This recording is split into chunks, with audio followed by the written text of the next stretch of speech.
Good morning, good morning, good morning. What a beautiful sunny morning it is as well up here in Staffordshire.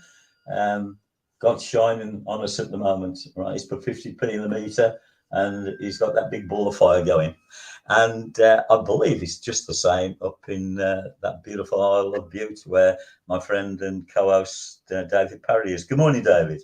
Morning, Alan. Yeah, it's another beautiful day here. I mean, I'm sat here looking at the sea, which is as flat as a pancake, more like a mirror than the sea. A bit Wow. cloudy, but mostly sunny. Beautiful, beautiful, beautiful day. Yeah, yeah, that's that's what we need. That's what we need. After all the rigors, it amazes me. There's a song, isn't there? 24 little hours, and in the great scheme of things, 24 hours isn't a lot really. But the things that happen in those 24 hours, some things are really good, of course they are, but the news always seems to focus on. I know we need to know what's going on. I totally understand that. But people get up in the morning and get themselves ready and they go out there, and who knows what's going to happen. Um, it, uh, it's if only people would stop and realise when they say something like it's the present day, and they don't really think about what it really means, David. The word present, it's basically it's a gift to us all from God, that it's the present, the day is the present, and we should treat it as a present with respect and love and gratitude. I don't know how you see that, David. Is that you being Jimmy Young again?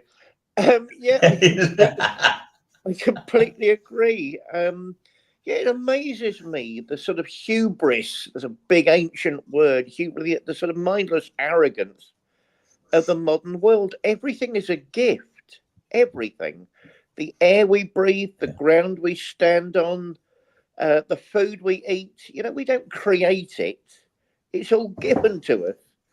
And it just amazes me that people take so much for granted. I agree 100%. It's a great shame people don't see the miracles of the world around them as gifts and blessings because, my God, if they didn't keep coming, we'd all be in a bit of a pickle.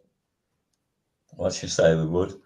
I mean, I don't know whether you've seen it on the news about what went on at Manchester Airport, and of course they show the first thing that goes out is the policeman kicking the head of a guy on the floor, and there's no excuse for that at all. But it takes 2 3 days for it to come out that that guy that they've got on the floor had been laying into the police who'd been fighting with the police. Now, okay, you can say the policeman went too far doing what he did, but I suppose we're all only human, and it took 2 3 days for it to be shown that there was provocation there.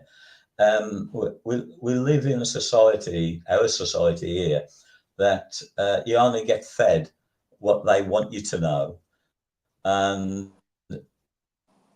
basically it takes somebody to unravel the truth, and that expression, it's it beggars belief, really, David.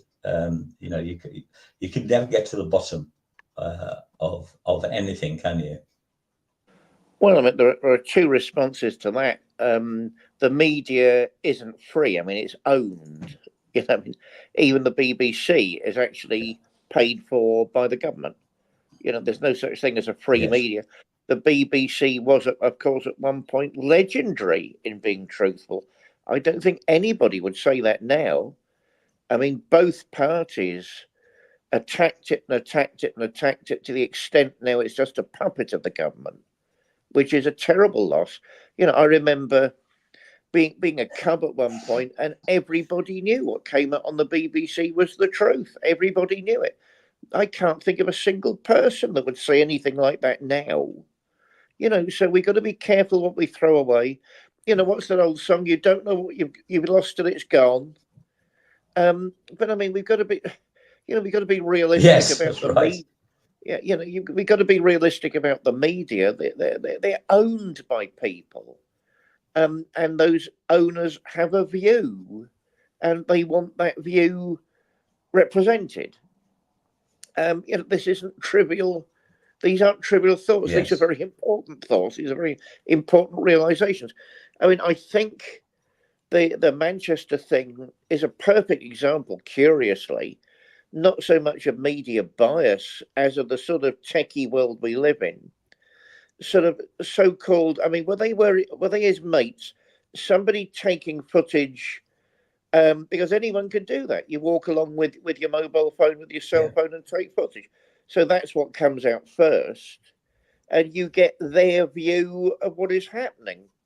I mean, I think the police really behave very well for a change. It took them a couple of days. Why did it take so long for them to send, release more of the footage?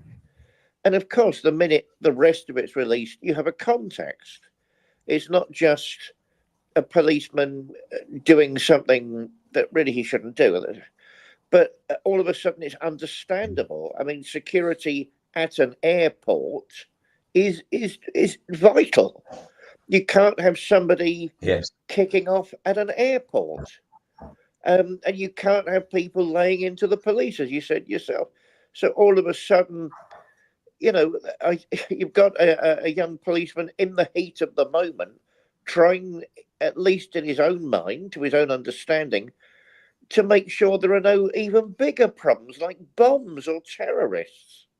So all of a sudden, it yes, becomes quite comprehensible what's happening. I mean, I was shocked when I first saw the footage.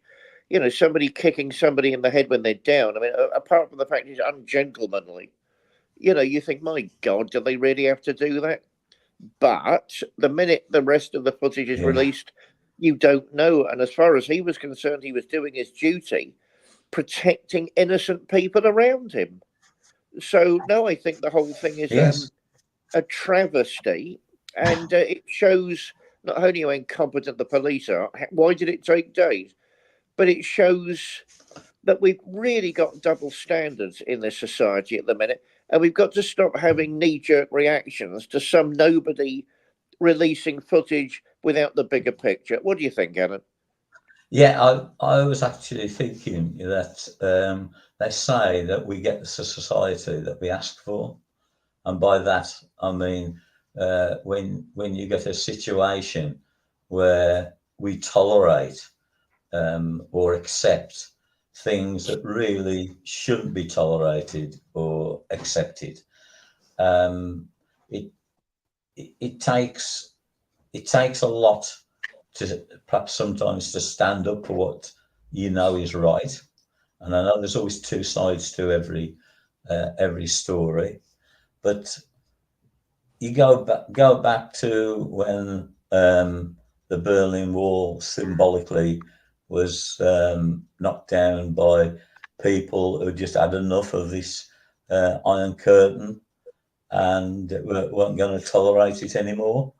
Um, People only stand so much, but sometimes they stand that bad for too long. Um, it's but when it comes down to it, um, unfortunately, with human beings, it's like the strongest and the fittest survive, and the others um, they get caught up, don't they? And if they survive, good. But if they don't, oh well, there's collateral damage. Never mind. Why worry? Life goes on. But we're supposed to be in a civilized um, country, a civilized world. In lots of ways, we haven't really developed from the barbaric times. We might do it in more in a sophisticated way than they used to, but the barbarians are still well and truly alive, David. I don't know if you agree with that. I agree with that, but the trouble is we're the barbarians. Yes. Um, I mean, extending the point a bit. I mean, I'm no fan of Tommy Robinson, and if he wants to step outside and discuss it, I'm willing. I'm no fan. You know, it's not his real name. You know, it's Yeah, not his I real know. name, don't It's you? Lennox or something, isn't it? Lennox. Yeah, it's a double barrel Yeah, name or something. I read it this morning, funny enough, on my yeah, yeah. phone. That's it. But I mean, It's as not I even his say, real name. oh yeah, but stage name. He woke up to the fact that he needs a stage name. That's Yeah. okay. Yeah, I say I'm no fan of his, and there is rabble rousing around him, which very clearly.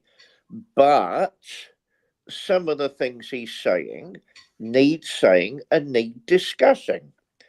The bit that I've only looked at bits yesterday because, of course, there were riots across London. I keep an interest in London, obviously, after having lived there for so many years, Yeah.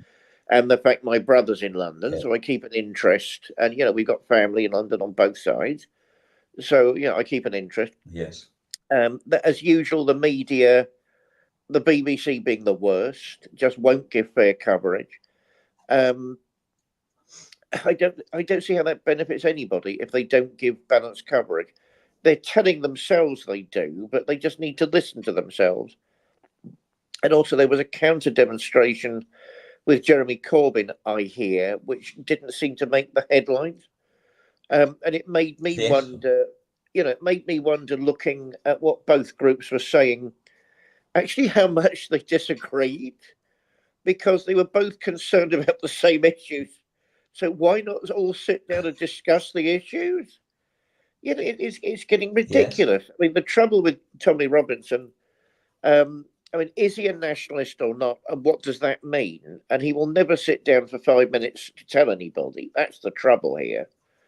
And as I say, someone who knew people from across the old Soviet Union, it really depends what you mean by the word nationalism, because in their part of the world, it meant something very healthy and good. Over here, it doesn't tend to mean those things. But what is it he's referring to? So it just struck me as, yet another example of footage coming out and nobody talking, and everybody's reacting, but nobody's listening. Because what they all want, I mean, they want entertainment, they want a bit of a thrill, they want to somehow feel they're part of something without turning their brains on. And what do they expect to happen? Nothing ever gets resolved. It gets resolved because they're not listening, they're reacting, they're not communicating. But if that's not a sign of being a barbarian, I don't know what is. What do you think, Alan? Yes. Yeah. I was just actually thinking about going back, oh, I don't know, 30, 40 years ago, something like that. And they used to come on the TV. Um, I know it's a Midland thing, whether it went all over the country, I don't know. that you get it, almost like the Houses of Parliament. You'd have one lot on the one side, all in rows like the Houses of Parliament, and another lot on the side, and in the middle you'd have the presenter who's supposed to try and keep order. So it's very much like the Houses of Parliament in that sense. And then you get whatever the debate was about, you'd get the one side for it and the other side against it. And they'd be shouting at one another and talking over one another. And then the person in charge was trying to say, let that person speak. And it'd go on for an hour and nothing to be resolved. Nobody really listened to what the other side was saying at all. I was just shouting and trying to get their point over. But as a viewer, I only watched a few episodes of the type of thing because in the end it was just nonsense. And you think, well, is that how society really is? That you just shout at one another and don't listen to what the other person is saying, or even want to listen to what the other person is saying. And that just seemed to be the case, doesn't it? It just seemed to be the case. I agree completely. And I mean, the trouble is, most people never leave the schoolyard. their development seems to be arrested from that time onwards. It's all about gangs and who you like and who you don't like, and shouting and screaming but not listening. So sadly, I don't think that might be a view of the reality of our society. I think that is the reality of our society. And until we want to do something Yeah. about that, who benefits if we start listening? Everybody. So what's the problem? What's the problem? But as I say, no one wants to do that. And the trouble is, I still think there are vested interests that don't want those things to happen. Because the minute we start discussing things, the minute we start negotiating things, then there actually might be a bit of progress. What do you think, Alan? Excuse me. Yes. I do also wonder what part the church, when I say the church, I don't mean a particular church. I use it as a word to cover all denominations, all churches. I wonder what role they really should be playing in what's going on at the moment. I, I, I'm at a little bit of a loss to know how the church, which you and I are members of, can actually do to try and help the situation, David. I don't know what your view on that is. Yeah, again, I don't like generalizations like the church. I mean, I know people use them and I use them sometimes, but it's covering so much territory, it's really meaningless, all the way from high Russian Orthodoxy through the Methodists to the Quakers. I mean, it's covering too much ground to actually comment on. Yeah. I mean, the church, the various denominations, the various churches have always had one central job, which is to represent the conscience of society. We believe that we've been given a teaching from the horse's mouth, from the source of things, and that the source has told us what the source wants. Therefore, our job is to not only represent that, but also act as the conscience of society. I mean, it's not doing that in the least. Close all the churches, unfit for purpose, close them all. And it's a shame that we even need to think like that, because they're not doing it. I mean, one of the things that amused me, I don't know if you came across it over the weekend, was the hoo-ha about the opening of the Olympics, where you've got some sort of satanic smurf. Give me a break. Some guy in blue body paint. Give me a break. Was there? I didn't Upsetting. watch it to go Oh, I to didn't. talk But now. it's all over the news. I didn't watch it, but it's all over the news. And some fat transsexual holding up a sort of mock Eucharist, a mock. They were meant to be mocking the Last Supper, so it's all over the media. But hang on, right? So you've That's got. ridiculous.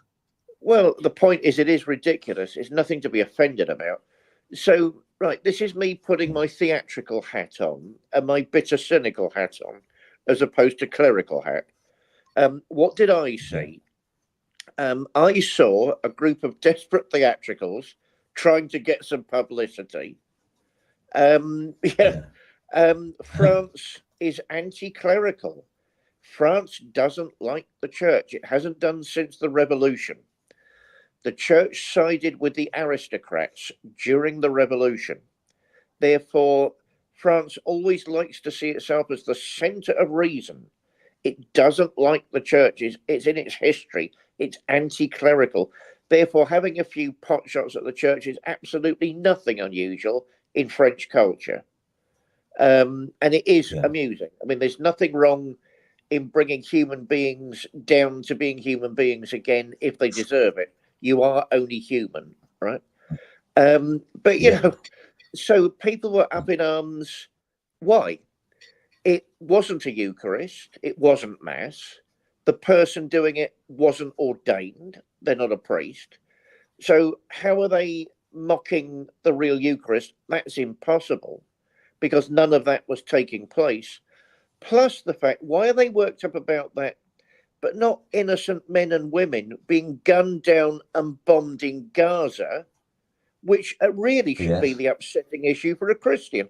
So it's all right for them to be mowed down. You know, I'm not combatants. I'm not talking about soldiers on both sides. I'm talking about the innocent victims of both sides, women and children, which is now way past the figures they released even recently. Nobody's bothered about that. That strikes me as the Christian attitude. But they're all bothered about some fat transsexual with a bit of a crown at the Olympics. Give me a break. That's the sign of where the church is. And you're not telling me the angels particularly approve of that. What do you think, Alan? No, I totally agree. Um, I think I might have mentioned this before, but when I was growing up and used to go to church with my mum and dad, and you'd sing all the different hymns, and there's a one song that the words always resonated in my head, um, because I couldn't really understand it as a child. And it was Onward Christian Soldiers Marching Us to War. And I don't think I really had it ever explained to me. Well, it didn't work, what it actually meant.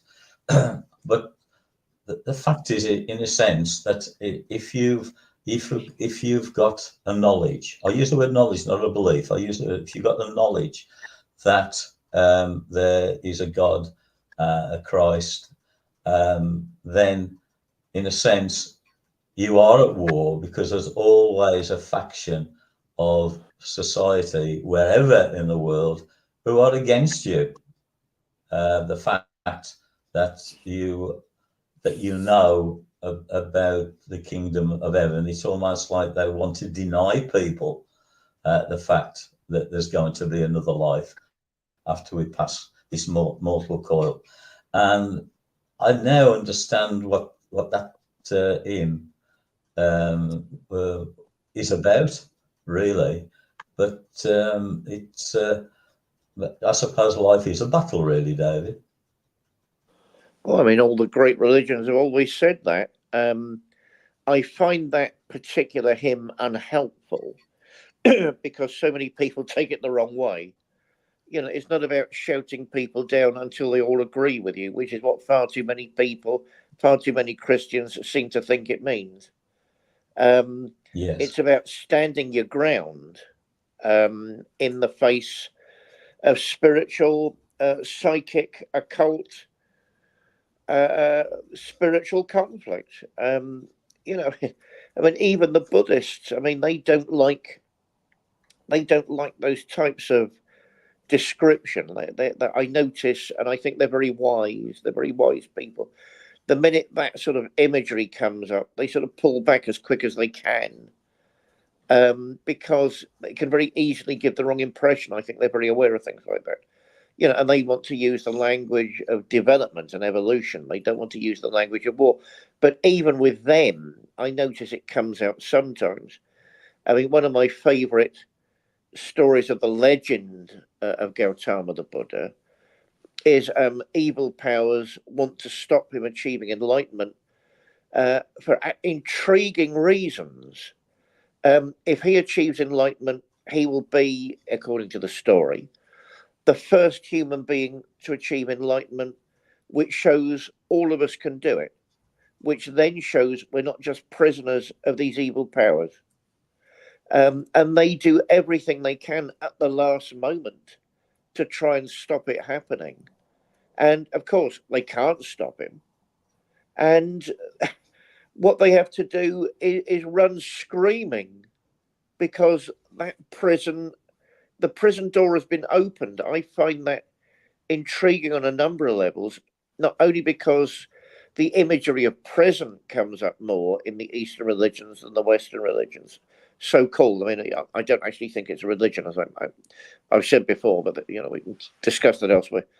Um, but you know, it's not that they don't say there's a struggle; they do say there's a struggle, but put it more in sort of a healthier context. For me, they put that in a healthier an actually more helpful way. I don't know what you think about those things, Alan. Well, yeah. I'll tell you what's going through my mind as you were saying that. We belong to the OCAC, and from my mind, it seems to be, I don't know if I've got the right word here, unique, in the sense that its priests, its members, are so diverse in what they're actually doing, yet we all come together as a common bond. Yet I suppose we're as far apart from each other in some ways that can be. I haven't come across a church like that before, Dave. Well, I mean, I think in many ways, the OCAC, the old Hello. Catholic Apostolic. Hello, hello, hello. Hello. Yes, Right. I I'm think in here. many ways, uh, I think in many ways, the OCAC, the old Catholic Apostolic Church, is unique. I mean, I tend on Facebook, on social media, to say old Catholic. Actually, I'm a liberal Catholic. And I've got to find a way of making that a bit more obvious. I think over the next couple of months. No, we are unique, Alan. I agree completely. A genuinely diverse group of people trying to find their way through faith to the knowledge that Christ gave us. Absolutely unique. It's not true, of course, that other Christians aren't trying to do that. It's just they're not doing it in such an open and powerful way. I'm Yes. quite willing to say that. I mean, the different denominations, there are different types of church because that has happened in the big churches. They're all of a particular type. Not everybody fits that bill. One size fits all is not a truth about life. That's the end of it. So people leave and form their own churches. But OCA is unique because we don't want anybody leaving. We want everybody of every description coming together and celebrating as we understand, with each other. I think it's unique and it's beautiful. My worry, although again, that's me speaking for other people, which I shouldn't, is that I mean, we're a dispersed church, so we tend to put a lot of emphasis on the way clergy is dealing with each other for the simple reason we never get to meet, apart from once or twice a year. The minute Yes. the minute a laity gets involved, and I know lots of our number of chaplains, I think then it becomes in a weird way even more interesting. The minister, the pastor, is in one way the least important member of the church because what they're meant to be doing Yes. is like they're meant to be going out and healing people, or they're meant to be strengthening people or sorting out psychic things or spiritual things or emotional things. So on one level, the pastor, the minister, is the least important person since their job is to get other people up and running and fit for purpose, up and running to do what they're meant to be doing in the world. I mean, I don't know what you think about that. I do think that OCAC is in a unique position to be able to do that. What do you think, Alan? No, I do agree with that, David. It's we are all individuals. Okay, we all do what we're doing in the name of God, and that really is what it's about. I would imagine there's a lot of people in the church might not actually totally agree with what I do. Then there'll be others who will be totally agree with this. But one thing I've noticed is that people don't seem to judge other people within the church. The ones I've come in contact with anyway don't. And they try to look at what it is that the other person is trying to achieve. You know, the one lady who was really into women's rights, and I totally understand why she is completely. Then there's another person who's really worried about what's going on in Africa with people. and it is very, very diverse.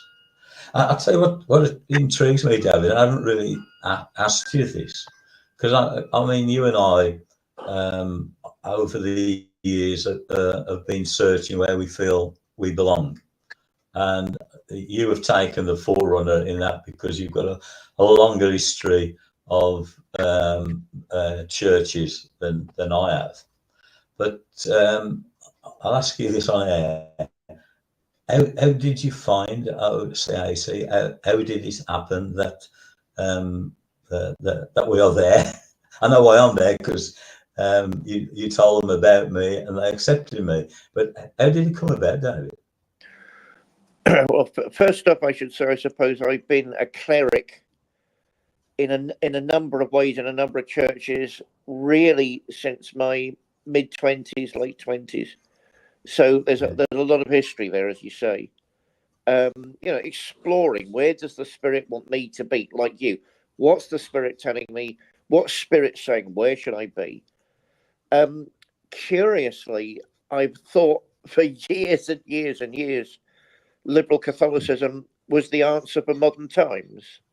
That's quite an old thought. It's not a new thought. So I can't say I came across OCAC by accident.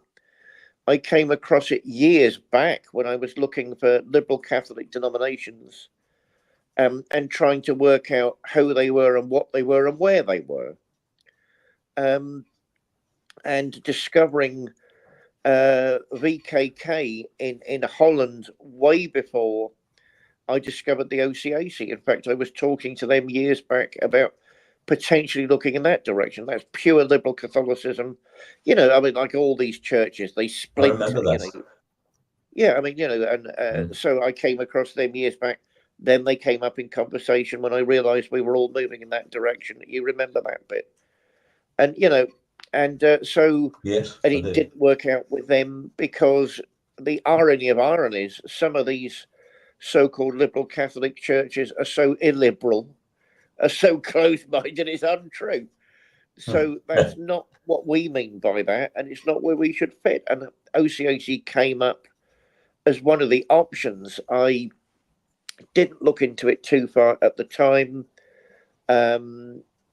Wasn't actually welcomed by various people who don't seem to be part of it now. Only in the form of discussions. I hadn't made any official moves. As I say, I was looking for liberal Catholicism, which, of course, is one of the mystical traditions in the church. It's one of the mystical types of Catholicism. It embraces theosophy, it embraces anthroposophy. It's trying to deal with mystical spiritual things. So that's liberal Catholicism.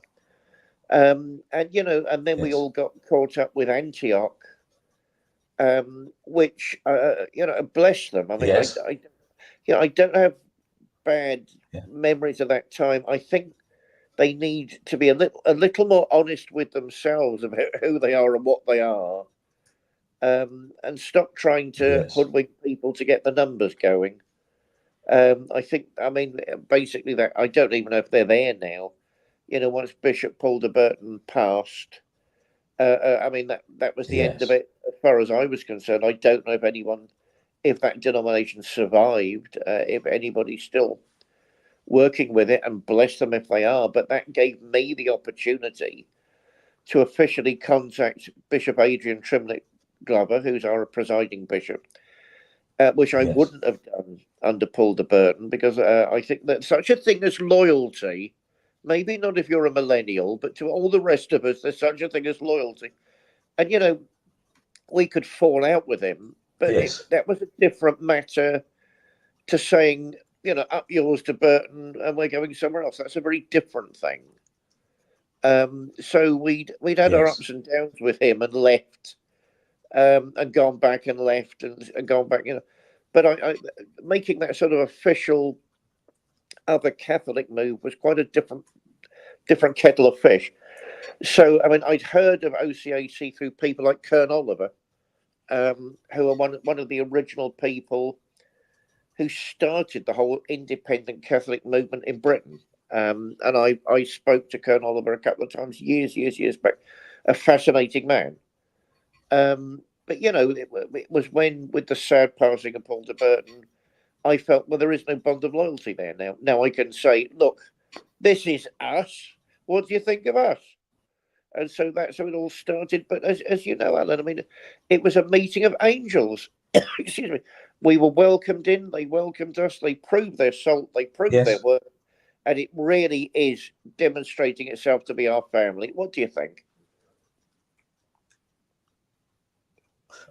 Yes, no, I totally agree with that. I mean, with Paul de Burton, I, I did like Paul in the end. At first, I wasn't so sure about him, but yeah, I did. And what what I remember so much was that when he died in hospital, I'd only talked to him on the phone the day before, and it was a great shock as it happening, and I feel that he was a leader. It he wasn't what you would really think as a leader of a church, really, I suppose. I mean, his background, in the police and as a private investigator and all things like that. But he had his, was it his dream? I don't know what it was, but it certainly got a unique way of going about things, David. I don't know if you agree with that. Well, yeah, I mean, he was an intriguing character. He was. And they were genuine apostolic lines. I mean, my trouble with Paul de Burton wasn't his avant-garde way of presenting himself. Why can't church people have a bit of fun? I'm completely against this. Yeah. I am po-faced and I am serious. Big deal. Good for you. That proved nothing. Are you a nice, kind-hearted person? Are you doing your best for other people? That's Christianity. That's being a minister, not sat on your Yes. fat ass, lording it over other people. That's not Christianity. So no, I mean he had a bit of life to him. The trouble, from my perspective, apart from the big cheese syndrome, which we'll never get over, I suspect, how many titles can you accrue this week? Because I remember us both having a chuckle about Yes. that. I mean, it went to their heads. It went to their heads. My trouble was that his view of what Catholicism should be doing was what they were doing in the second century, but this isn't the second century. When people hadn't heard of the gospel and they might have had a book from the Bible and they were sharing personal testimony. Well, I admit that's one way of doing it. I'm far from convinced that's what's needed in the modern world for two simple reasons. People have heard of Christianity. It's not an unknown quantity. They have heard of it. And Yeah. a lot of people have a very negative view of it, which is understandable. The hypocrisy, the warfares, the backstabbing, we all know what's going on. Ordinary working people aren't stupid. They know these things. The church keeps telling itself, most of the church keeps telling itself, oh, they don't know that. They haven't heard those things, but they do know that and they have heard that. And Yes. that's not, that will do no good at all.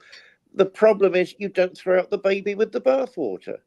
Just because you have quite a few bad apples, it doesn't mean all of them are bad, and it doesn't mean the tree they come from should be cut down. That's where you're acting irrationally and not really listening again. Yes. Christianity is from the source.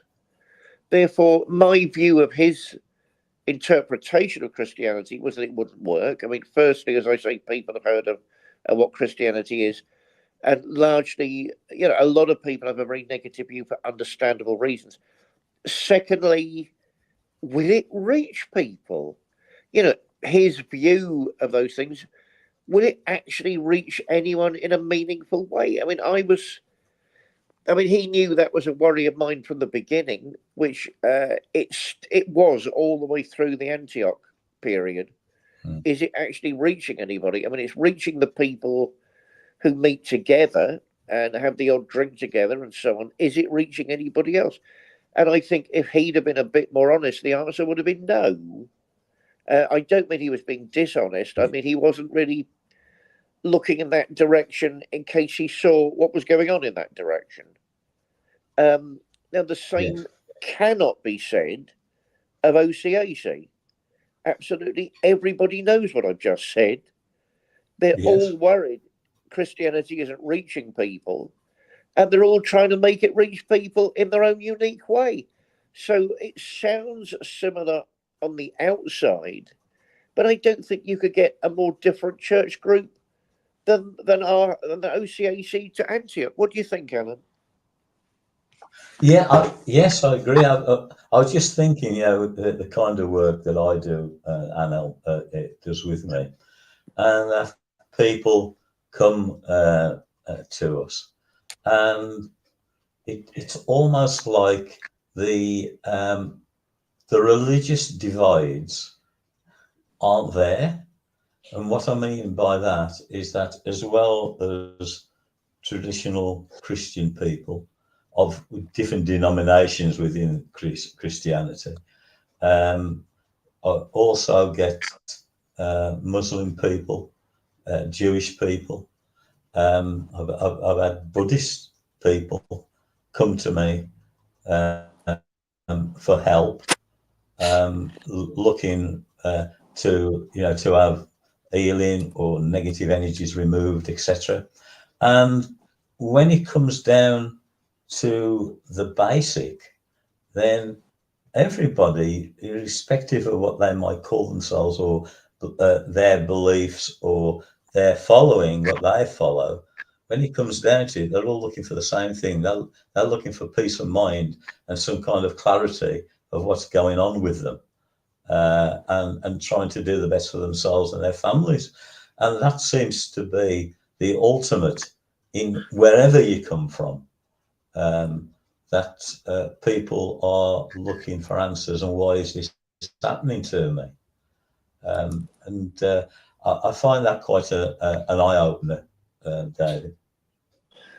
Well, I mean, you know what I think about you. I think not only are you a gifted healer, a very gifted healer, both of you, Thank both you. you and Anne are gifted healers.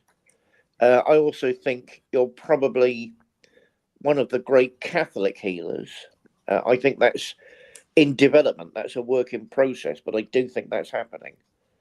And your work, the people who know you love and respect you, and your work is respected way beyond the people you've actually literally helped, physically helped, psychically helped. You are a known quantity, not as known as you should be, which makes me very sad. And I'm working at that. You Yeah, know me. I'm working at I, that. I, I I really appreciate that, David. Thank you. Well, I mean, you should be a lot better known. But the people that do know of you and your work respect you and love you. How we get back to the next stage, I don't know. But for me, that is Christian witness. I don't think it's just labels. The labels arose for particular reasons, and that's disrespectful to people that say I'm a Muslim or I'm a Jew. It's disrespectful. It's disrespectful to Catholics. Mm. It does mean something, but that shouldn't be, as you said so rightly a minute ago. It shouldn't be the final word in these things.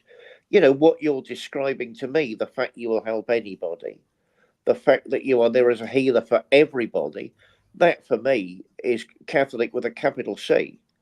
And that shows really that you're starting to live the vocation you're always meant to live. What do you think, Alan? Yeah, I thank you very much for that. That's the kind words. That's lovely. Thank you. Um, ask, ask you, how do you see your role with OCAC? What, what do you feel that it kind of brings to you, and what you bring to OCAC? How do you look at that? Well, I hope I get up everybody's nose. That's number one. I like that. I mean, I've always been in a weird position. I mean, I'm a Protestant at heart, but I'm a sacramentalist. So that you could say that's perfect OCAC. I don't know is the answer to that, Alan. I mean, certainly I've always felt the call of vocation, but my work is religious and Yes. spiritual, but in ways that stretch beyond the church. I mean, what I'm trying to do is look at the spirit in theatre. For me, those aren't separate things; they're related things. I'm looking at the spirit as it works in the performing arts. And I noticed at the recent meeting that sort of came out by accident. I was feeling poorly at our synod a couple of weeks ago. I'd just Yes. done too much too quickly, so I was feeling poorly, and it ended up because if you're poorly, you shouldn't be involved with serving mass. That's an old rule of thumb. I mean, and I agree with that. It's not just about you not doing it properly. It's disrespectful to the bread and the wine. And Yes. bearing in mind what the bread and the wine become is disrespectful. So, and I take those things very seriously. So I thought, well, I can't really. I knew Michael Templeton, our dear friend, wanted me to help him perform mass, and the new priests it's their duty to help perform mass. But I felt no, that would be inappropriate on that occasion for me. I noticed Bishop Adrian nearly by accident gave me a Geneva gown. Of course, that's what the Protestant ministers wear. Because we were running out of gowns, we were running out of robes, and Yeah. so I ended up with the sort of clerical gown I'm very familiar with and feel most comfortable in, the Protestant one, the Geneva gown. Yes. And I was part of it, but at the side. I was part of it, but at the side. And I thought afterwards, my God, that's me. That's me in these circles. That's me in all of these circles. I'm there, but I'm not there. I'm also somewhere else. And so what I see, I suppose, with OCAC is not only developing liberal Catholicism within OCAC. I think the liberal Catholic voice, Bishop Adrian has said it to me in the past. Why did it become the old Catholic Apostolic Church? Because there were more old Catholics than liberal Catholics, but we're a blend of both. So what I want to do within OCAC is strengthen the liberal Catholic voice and get us doing more liberal Catholic things. So in that way, I see, that's my contribution. That's where I'm engaged in a comparative religion. Philosophical discussions about the different beliefs and how they fit together and what it all means. But I suppose I also see myself in a sense of helping liberal Catholic vocations become stronger, which I have a track record of doing. So for me, it's all linked in with that. I don't know Yes. what you think about that, Alan. Yeah, I think that's very good. I do. Sometimes I think a show like this and talking like this, it can actually help us, you and I, to think about what it is we're doing and why we're doing it and what we want to do.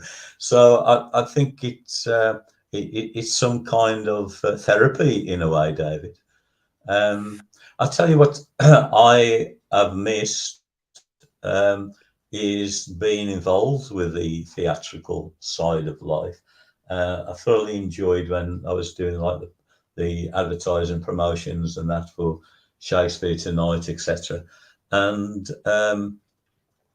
it I can see I can see as well as the art form of it. I can actually see a spiritual connection with it as well, because what you're doing is telling a story of life, be it whatever, like your new play that's going to be next month at the etc. Theatre in London, Women in Mayhem. You're actually showing a side of life. Is that a Jimmy Young link? That was perfect.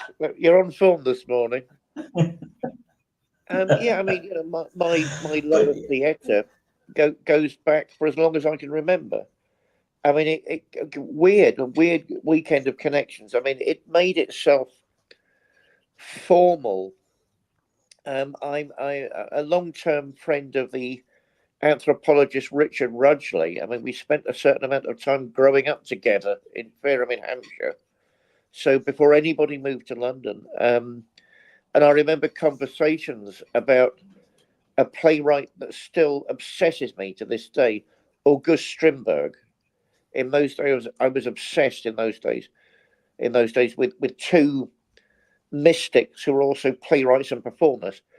Arto, Antonin Arto, who I've got a total thing about, and August Strindberg, who I also have a thing about. But Arto is Arto, and I want to put on a conference about him maybe next year. Because they were interested in the occult, in spirituality, in psychic stuff, at the same time as being dramaturgs, playwrights, performers. And that is a side to theatre. It's a very old and historical side to theatre. I'm writing about that at the moment for the University of South Wales. And I don't want to say more about that until it's done. But I mean, I've got them intrigued for the simple reason they see I've got a really strong point there. There has never been a time when that has not been a part of theatre. And it may be a part of theatre that's not represented too strongly at the moment, but no one will deny it's there, which makes it intriguing. Um, yeah, I mean, so that's been about for ages. I mean, certainly I haven't done more with my own plays for one simple reason. It's not like, if you write a play, it's not like writing a novel or writing a poem. If you're writing a play, you need an ensemble, or that's the end of it. You need actors, you need a theatre, you need a director, or it Yes. goes no further. I've actually written quite a few plays. I was never certain what to do with them, until I started working recently, much, much, much more closely with Victor Sobchak, the best Russian impresario in the country. And I'd worked for Victor years ago. I mean, there was going back a long way.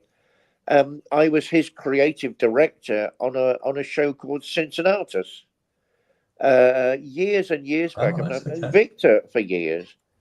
But everything's a process in life, isn't it? You can't just turn up and Yes. unless it's a Hollywood fantasy. You turn up with all your plays and plonk them on a table, and do this, Mister Producer. The guy turns around. Oh my God, yes, let's find lots of money and put your work on. That's not real life. And curiously, I've been No. thinking a lot this morning about the first play I officially directed.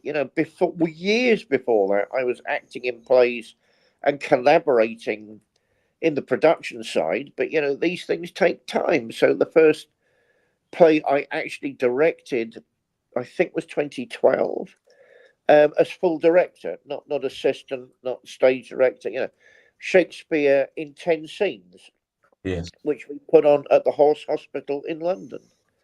And that happened again by accident. One of my students translated an unknown play from Azerbaijan. I read the play, said this needs to be put on somewhere, and we made contact with the embassy of Azerbaijan and said, look, we've got this project. They wouldn't be able to do it now because they changed the law. And they said, oh, we've got a bit of money. We'll give it to you to put it on. So that none of that will happen now. So that was the angels being very, very kind, and we put on, I thought, an exciting play. I mean, we ended up with the playwright himself being flown over by the embassy. We got costumes from the National Theatre of Azerbaijan, and all we were doing, looking back, was a costume reading. I mean, it wasn't really a whole play for the simple reason we didn't have the resources. We could manage a costume reading is when the characters are represented by people in full costume, but you're reading from the script. And it's one of the traditional ways of raising money or raising Yes. awareness. I played Lord Hatton Khan, the long suffering henpecked husband, in this particular piece. It was actually Geraldine It was actually Geraldine of Atlantis Bookshop in London, the occult bookshop, who played my wife, Lady Hatton Khan, who played it like an Irish fishwife. My God, what a nag! The biggest laugh I managed to get the biggest laugh I managed to get that night was where I thought, well, he's all these women keep attacking him, so I just let out this huge sigh at the centre of the stage and said, "Women," and we got a roar from the audience. So lots of fun. But that's a side of theatre I'm very, very interested in. As you said yourself, the magic of storytelling. We tell each other stories all the Yes. time. It's one of the things that makes us human. We are healed by that. It's a healing process. We're enlightened by that. It's an enlightening process. So, I've always been working towards staging my own plays. But again, that took time. Bless you. Thank you. Thank you very much for that. Quite rightly said, my second play, Women in Mayhem, is actually reaching the boards finally in a couple of weeks' time. So these are very exciting days for me, Alan.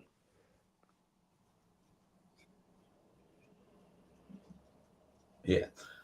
Please tell everybody, where they can get tickets, where it's at, what days. Oh, tickets are already on sale through the Camden Fringe website. We launched it as a part of the Camden Fringe Festival, which easily rivals Edinburgh nowadays, to my mind. I had an interview come out recently where I said that, so I imagine Edinburgh people are gunning for me at the minute, but I'm sorry, it's true. We're playing at the Etc. Theatre between the 21st and the 25th.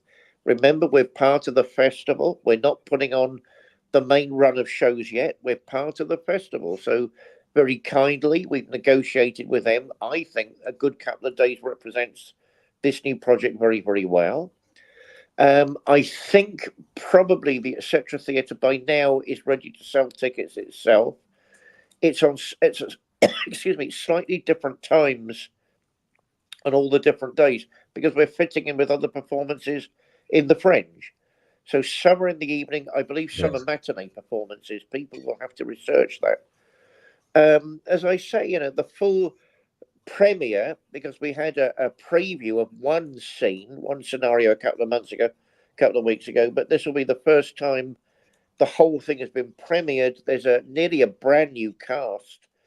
I don't know what Victor's plans are, but we've got someone donating costumes again. Very, very exciting. It's a laugh. It's serious. It's tragic. It's fun, and it's a celebration of womanhood. Different types of women in different worlds, different scenarios. I don't think there's anything like it.